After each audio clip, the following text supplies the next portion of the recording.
शिवरायांचं स्मरण व्हावं म्हणून रायगडावर उत्सव सुरू केला. टिळकांनी सर्व शोधून काढलं. पुण्यातील एका कार्यक्रमात बोलताना मोहन भागवत यांचं हे वक्तव्य आहे. रवींद्रनाथ टागोरांनी शिवरायांवर कविता लिहिली असंही मोहन भागवत म्हणाले. शिवाजी महाराजांची प्रेरणा, शिवाजी महाराजांचं राज्य तेव्हा किती होतं? आज सरकारी महाराष्ट्र आहे तेवढंही नव्हतं. परंतु शिवाजी महाराजांचा आग्र्याहून परत आल्याबरोबर हे निश्चित झालं की आता दिस स्वराज्य हॅज कम टू स्टे. सगळ्यांना उपाय सापडला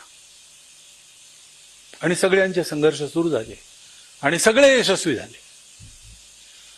आणि म्हणून इंग्रजांच्या विरुद्ध लढताना सुद्धा शिवाजी महाराज इथेच होऊन गेले.